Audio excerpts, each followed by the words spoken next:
Mara Blackthorn had always hated the sound of bells. Even as a child, their ringing made her teeth ache, like they struck not the air but the nerves of her spine. So when she received the letter, written in ink the color of wet stone, sealed with the sigil of a bell split in half, she knew before opening it that something had died. And something else had begun to wake. Her great-aunt Corvina Blackthorn was dead. The last living resident of Blackwater Hollow, the drowned village hidden in the folds of the marshlands, a place Mara had only heard whispers of during wine-soaked family arguments. It had no maps. It was marked only by bells no one claimed to ring. Mara had never visited. Now, she owned it. The car stalled 3 times before she gave up. Fog coiled over the road like fingers made of breath. Even the GPS lost its bearings past a moss-covered sign that read simply, Blackwater. Population, _ the numbers had rusted off. She walked the last mile with her suitcase in one hand and the iron key in the other. The ground sloshed. No birds sang. Only a faint chime, like a bell heard underwater. Blackwater Hollow was not a town anymore. It was a memory caught in mire. Houses leaned like drunks into the marsh, their windows weeping. Trees grew through roofs. The air tasted of iron and old sleep. But at the center stood Belmore House, still upright, still watching. It did not creak or sigh when she opened the door. It exhaled.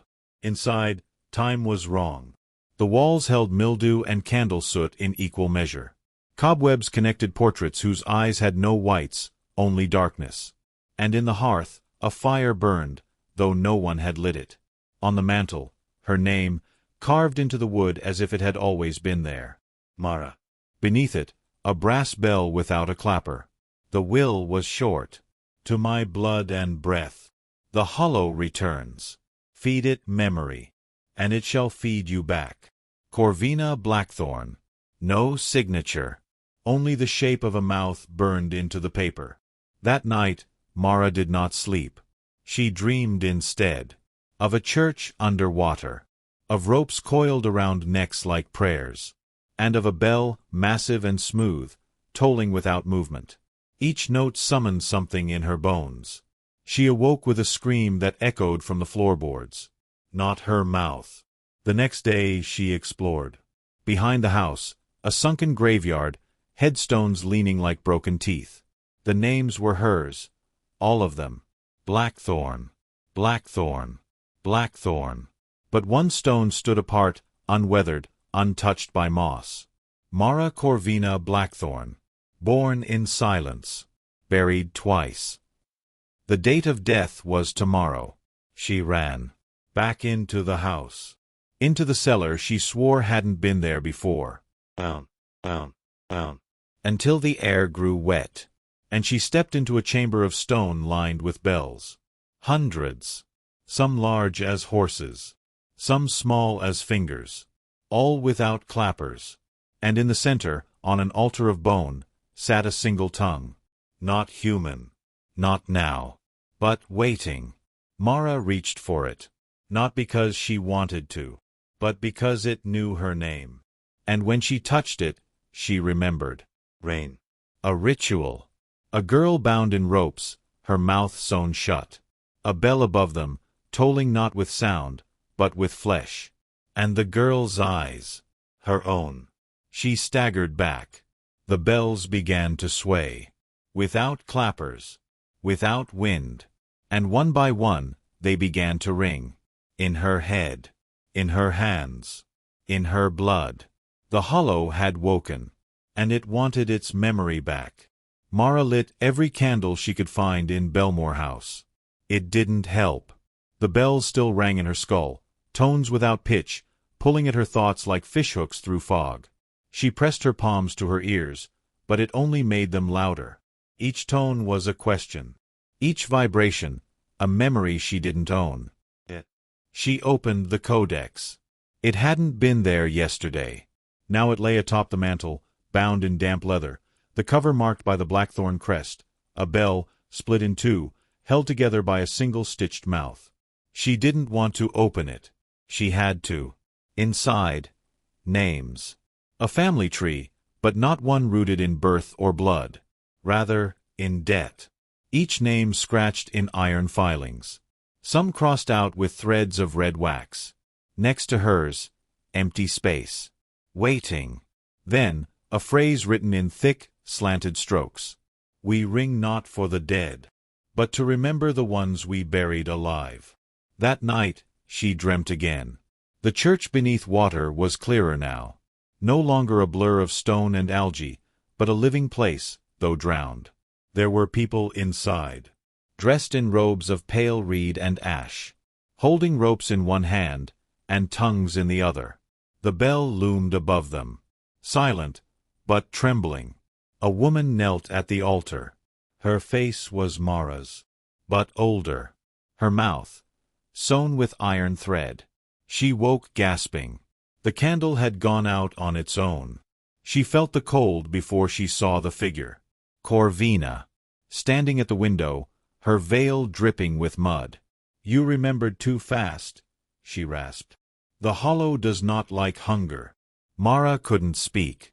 She tried, but her jaw was stiff, heavy. Corvina turned. Her eyes weren't eyes, only pits filled with ringing. Your voice is a key. You left it in the bell long ago. They will come for it. She vanished into mist. The bell tolled once more, and this time the walls bled water. The next morning, Mara found a path behind the graveyard she hadn't seen before. A trail of knotted reeds led to what looked like a dry well, rimmed with bellstones. She climbed down. The tunnel was ribbed like a throat. It led to the drowned church. Dry, somehow. Preserved. Waiting. The pews were covered in names, etched over and over, as if each letter were a prayer. Corvina. Elias. Mara. Mara. Mara. At the altar, another codex lay open. This one older. Weeping Salt. A new entry appeared as she watched. Mara Corvina Blackthorn, voice-bound, not yet told. Her hands shook as she turned the page. A picture. A ritual. A deal. She saw it clearly now. Generations ago, the Blackthorns had made a pact. They would not die. Not fully. They would bind their tongues, give them to the bell, and in return, they would remember what no one else could. Hold memory for the world. A sacred burden. But Mara's mother had fled. Broken the pact. Fled while pregnant. One voice lost. One memory escaped. One bell unbound. The church had waited ever since. For Mara. She touched the altar. It felt like bone. The bell above it trembled. And this time it spoke. You are the mouth. You are the toll. Return what was stolen, or the hollow will sing. She ran. But the hollow came with her. Mud reached from the trees. Water rose from the floorboards. Every wall in Belmore House was covered in tongues, pressed flat, whispering, Speak us, or drown. She fell asleep at the foot of the stairs, exhausted, and dreamed once more. This time, she stood inside the bell. Its metal walls were covered in her handwriting. I was not born. I was remembered. The bell is not heard. It is felt. The hollow never wanted to forget. A voice, her own, whispered, Speak, Mara, before they toll without you. She woke. Her mouth bled where her tongue had been, but it was still there, waiting. She knew now what she had to do. She must go back, to the church, to the altar, and speak the first name. Mara walked barefoot. The hollow demanded silence, and shoes made too much noise. Each step over moss and rot was a surrender. She held the codex in her arms like an infant. It throbbed, heavy with names. Hungry. Above her, clouds swirled without wind. Behind her, Belmore House groaned and folded in on itself, as though tired of standing. Ahead, the church bell began to tremble. Inside the drowned church, candles lit without flame. Figures moved in the shadows, neither alive nor dead, but remembered. They bore no faces, only ropes where mouths should be. and tongues stitched into the hems of their robes. They did not look at Mara. They listened. At the altar sat the tongue she had seen in dreams. Iron gray. Still warm. She knew what it was now. Her own. Given away before birth. A pledge. Born toll-bound, the codex had said. But the rope had broken when her mother fled. And now the bell, incomplete, had waited in silence for decades. Until Mara's voice had begun to return. And with it, choice. She stepped forward. The codex opened on its own. A page with her name fluttered into view. Below it, the mouth must speak the name that broke the rope. Only then shall the toll bind, or break. Mara closed her eyes. She listened.